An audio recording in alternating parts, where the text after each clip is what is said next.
What's up everybody, BigSweetC here with you. Got a special little video for you today.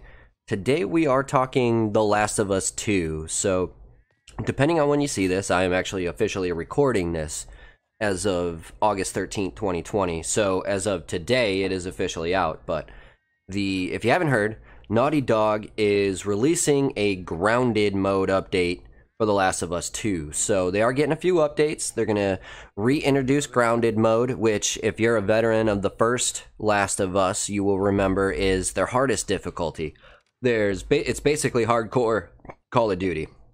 There's no HUD, there's no listen ability that you have in this one. And then the stuff you can craft and whatnot, ammo and whatnot, is in much shorter supply. So it does kind of give it a little new difficulty setting to it, and it's also adding a permadeath mode. So if you die, you have to start all over. Now they have some modifiers, which I think are kind of a cop out. Why do the permadeath if it's a permadeath with check marks? But apparently you can check mark the permadeath mode to just go back to a certain day or like a chapter. So it's permadeath without really permadeath, and then they're actually doing some mods that you can change. They call them graphic, audio, and gameplay modifiers. So you can you can change it to kind of like an 8-bit graphic look as opposed to the new kind of 3D world. You can make it 4-bit audio, 8-bit audio. If you're looking for more of like a retro feel to it, you can make it more cell shaded. If you're looking for like a little more graphic novel experience, so it it's got some new updates and whatnot. And if you have played the grounded mode, or a permadeath in any of the other games, it does kind of give it like a little more oomph to it, because you do have to play a different way, because when you die, that's it. Got to start all over. So you do have to play a little bit more, probably a little less aggressively, a lot more cautiously than I like to. And I'm guessing a lot of people are the same way. And so while it's cool that they have this update coming out, I figured I would take the time now to just kind of talk about this game a little bit more, because I have genuinely tried to go back and play this game again. Now, if you missed it on the last video, this was actually ranked number 2 of IGN.com's 25 greatest PlayStation 4 games. The first game wasn't even in their top 5, so or in their top 25. So I mean, it's we all know that's bunk. And that last video talks about how they use this as propaganda and it's not real journalism. But since everybody and their mom, outside of the people who actually play games, seem to enjoy this game so much, I thought I would bring up the fact that the game still sucks. Like, it's still not good. Like, like I said earlier, I generally have been trying to play through this game again with an open mind, to go back and like play it on an easier difficulty, so I'm not like stressing because of the game action and then getting into a part that I don't like with the characters and all this stuff. I'm also, like, I want to search for everything and just like search the environment. But the truth is, like, when I get to a story moment, I just don't want to play anymore. Like, it's not good. Like, it's just not good.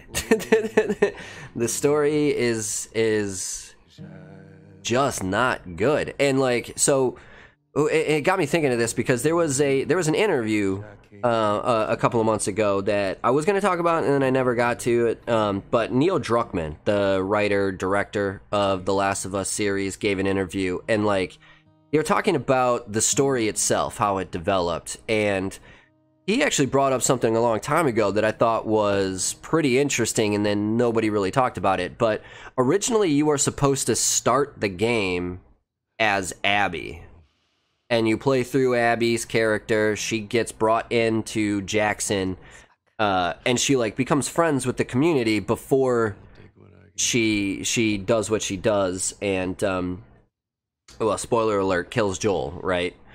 And then you go and you play as Ellie to get your revenge. But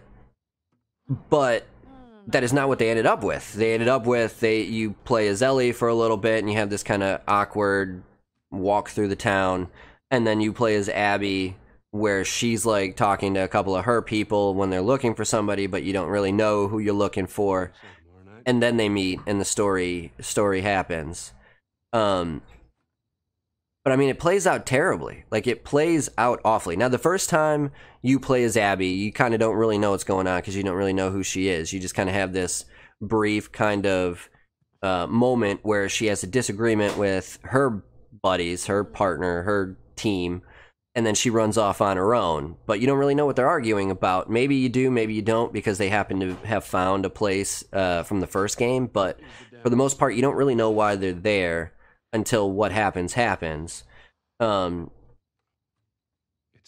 like, there literally isn't enough time during that short little period where Abby runs off on her own to get to know her at all. Like, you understand that she may or may not have had this relationship with Owen. You kind of get the idea that she doesn't necessarily approve, or she might be jealous of what's-her-face that Owen is now dating, and I apologize, I can't remember her name. Mary? I don't know. It doesn't matter. The characters are so unimportant and so unmemorable that we'll just say the pregnant lady. You know, like, so insignificant in the grand scheme of things that they're not even worth remembering their names. But so there's some sort of like lovers quarrel.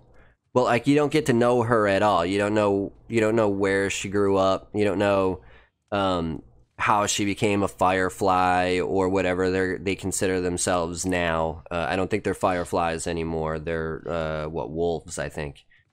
And so like, you get none of that, and then you have the whole Joel incident occur. You play as Ellie, and then you have to play as Abby again. And it like, literally, like, it's just written so poorly and so bad that you literally don't want to go back and go through it again. Even though you know, okay, I get through this hour, I can then do the cool stuff for an hour, and then I got some more shitty stuff, and then I got some more cool stuff, and then the game's over. So, like, I mean, it's literally like, every time I play this game, I get about an hour into it, and I'm like, I can't play this anymore. Like, this is just not good.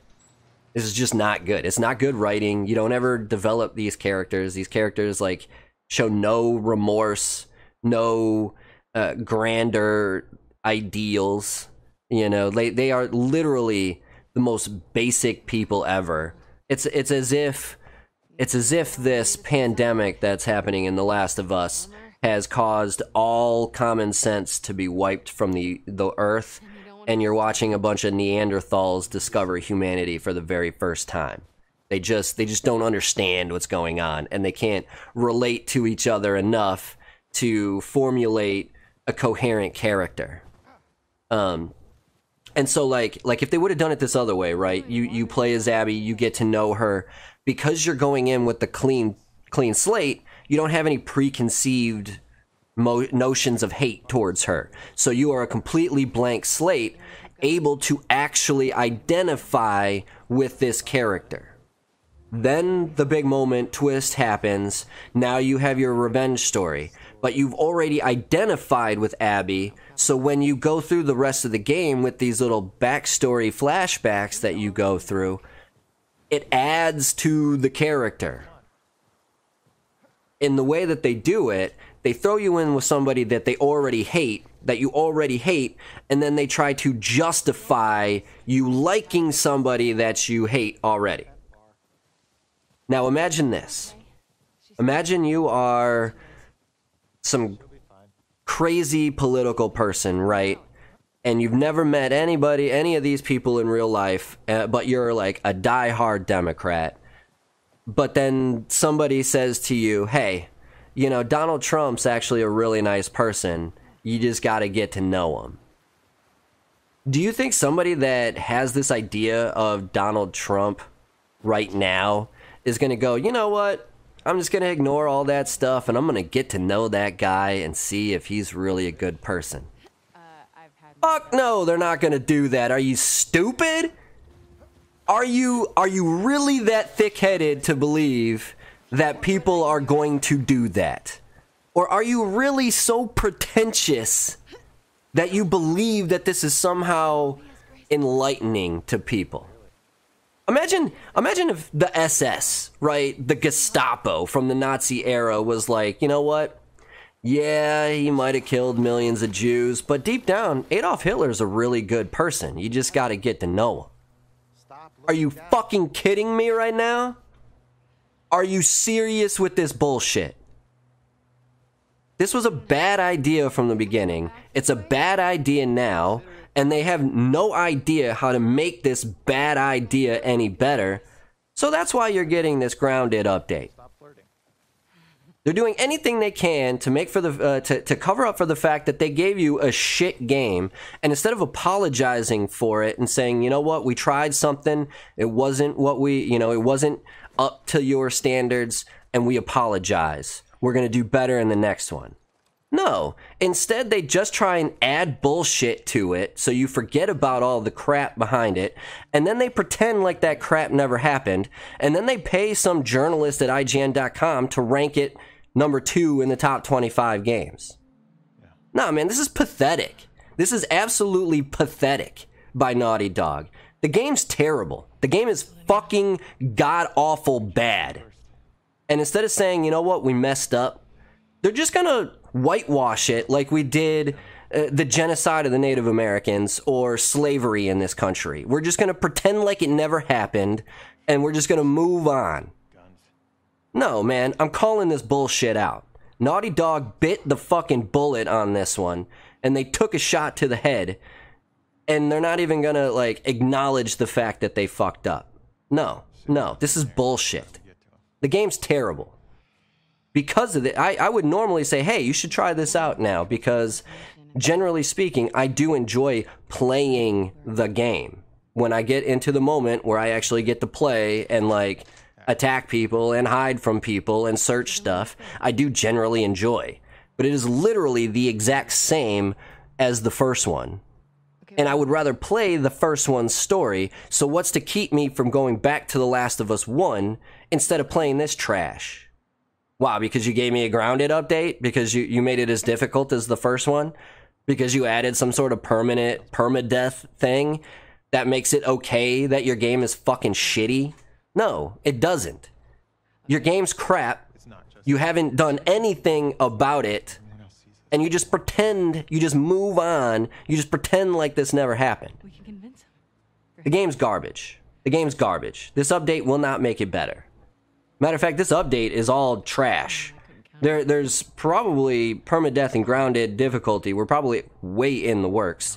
And these little modifiers to make it look different or sound different or whatever. This is literally like crumbs to the masses. This is back in the day when all the homeless people were begging Jesus Christ for food, and he goes, you know, I could feed you all, but here's some crumbs. That's what this is. That's what this is. This is garbage. The game's terrible. The game's terrible, and these new improvements, this new grounded upgrade, will not make it any better. And so I'm here to tell you, if you're excited about this, put that excitement in the trash, because it's not worth it. Wait for it to go on sale for like $10, then pick up the game if you're a fan of the first one. Otherwise, I recommend play the first one over and over and over again. If Naughty Dog really gave a shit, they would reopen the servers for The Last of Us 1 multiplayer. If they really wanted to please the fans, they'd reopen the servers for the multiplayer for The Last of Us 1, because that's infinitely better than the crap they put out in The Last of Us 2. Infinitely better. Now, I didn't mean to, make this video a trash on The Last of Us 2, but again, my job, what I try to aim with this channel, is to show you how video games relate to us on a bigger level. video games, Naughty Dog is not the only people that do this. All right? There's an active campaign for Joe Biden right now that's literally saying, hey, I know he's not great, but he's better than the alternative, so settle for Biden. That's literally their campaign. We're not going to offer you anything good. We're just going to offer you something slightly better than the alternative. That's what this is. This was a shit sandwich, and they're like, hey, we're going to put some crack on it, so maybe it'll taste better when it's going down. That's what this is. Just pointing that out. Thank you guys so much for listening in. If you happen to enjoy or maybe agree with what I just said, do me that favor, hit that like and subscribe button. Do yourself a favor, hit that notification bell next to it so you do know when I do drop another video or go live. Either way, that's going to do it for this one. BigSweetC, that's me, wishing YouTube, that's you, wonderful day, night, morning, afternoon, evening, whatever time of day it might be. Long as you're watching, I'm wishing you a wonderful watching time. Sweetness, signing off. Peace.